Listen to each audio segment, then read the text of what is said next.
வணக்கம் மக்களே. சீனியர் பந்து வீச்சாளருக்கு நடந்த கொடுமை இப்படியும் பண்றாங்களா அப்படின்னு நம்மள அதிர்ச்சி அடைய வச்சிருக்கு. அத பத்தி தான் இந்த வீடியோல பார்க்க போறோம். ஐசிசி சாம்பியன் டிராபி தொடர்ல இந்திய மற்றும் வங்கதேச அணிகள் மோதினாங்க. இதுல 6 விக்கெட்ஸ் வித்தியாசத்துல இந்தியா அபாரமா வெற்றி பெற்றாங்க. அதன்படி நடந்த ஆட்டத்துல முதல்ல பேட்டிங் செஞ்ச வங்கதேசம் 49.4 ஓவர்கள்ல 228 ரன்கள் அடிச்ச நிலையில ஆல் அவுட் ஆனாங்க. அதிகபட்சமா அந்த அணில ஹெரடாய் செஞ்சுரி அடிச்சிருந்தாரு. இந்திய தரப்புல இருந்து பார்த்தோம்னா முகமது ஷமி 5 விக்கெட்ஸ் வீழ்த்தி இருந்தாரு. அதுக்கப்புறம் 229 அப்படின்ற இலக்க நோக்கி ஆடிய இந்திய அணி 46.3 ஓவர்கள்ல 4 விக்கெட்ஸ் இழப்புக்கு 231 ரன்கள் சேர்த்து 6 விக்கெட்ஸ் வித்தியாசத்துல அபாரமா வெற்றி பெற்றாங்க. அதிகபட்சமா இந்திய அணில சுப்மன் கில் 101 ரன்கள் அடிச்சாரு. இந்திய வேகப்பந்து வீச்சாளரான முகமது ஷமி இந்த ஆட்டத்துல வீழ்த்தின 5 விக்கெட்ஸ்களையும் சேர்த்து ஒரு நாள் போட்டியில இதுவரைக்கும் 202 விக்கெட்ஸ் வீழ்த்திருக்காரு. இதுல 200 விக்கெட்ஸ் வீழ்த்துறதுக்கு அவருக்கு 5126 பந்துகள் தேவைப்பட்டிருக்கு. இதன் மூலமா ஒரு நாள் கிரிக்கெட் வரலாற்றுல குறைந்த பந்துகள்ல 200 விக்கெட்ஸ் வீழ்த்தின வீரர் அப்படின்ற உலக சாதனையை இவர் படைச்சிருக்காரு. இதுக்கு முன்னாடி மிச்சல் ஸ்டார்க் 5240 பந்துகள்ல 200 விக்கெட் வீழ்த்தி இருந்ததே சாதனையா இருந்துச்சு. இப்போ அதை முறியடிச்சு இருக்காரு ஷமி.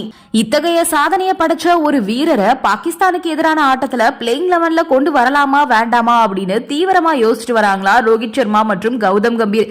ஏன் நல்லா தானே ஆடினாரு, 5 விக்கெட்ஸ் எல்லாம் வீழ்த்தி இருக்காரே அப்படின்னு பார்த்தோம்னா ஷமிக்கு முகமரியா நபர்களிடம் இருந்து மிரட்டல்லாம் வந்ததா தகவல் வந்திருக்கு.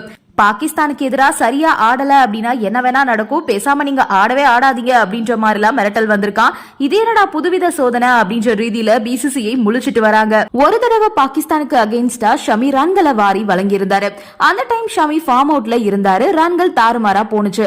ஆனா இப்போ ஷமி ஃபார்முக்கு வந்துட்டாரு.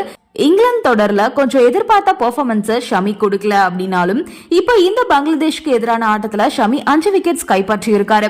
அப்படி இருக்கும்போது ஏன் இப்படி ஒரு மிரட்டல் அப்படின்னு தான் புரியல.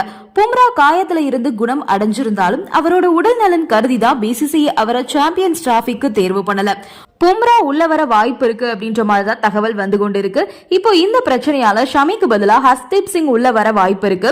போன போட்டியில ஹர்ஷ்தீப்க்கு வாய்ப்பு கொடுக்கல கம்பீர்.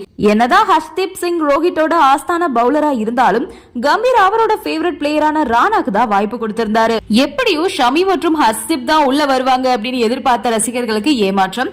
அதே மாதிரி ராணாவுமே 3 விக்கெட்ஸ் கைப்பற்றி இருந்தாரு. கம்பீரோட தேர்வு சோடை போகல அப்படின்னு தான் சொல்லணும். ஷமியை விடவே நல்ல எக்கனாமில ராணா பால் போட்டு இருந்தாரு. இப்போ ஒருவேளை பாகிஸ்தானுக்கு எதிரான போட்டியில ஷமி ஆடல அப்படின்னா அவருக்கு பதிலா ஹர்ஷ்தீப் உள்ள வருவாரு. இந்த வீடியோ உங்களுக்கு பிடிச்சிருக்கு அப்படின்னா லைக் பண்ணுங்க, ஷேர் பண்ணுங்க, மறக்காம சப்ஸ்கிரைப் பண்ணிடுங்க. நன்றி, வணக்கம்.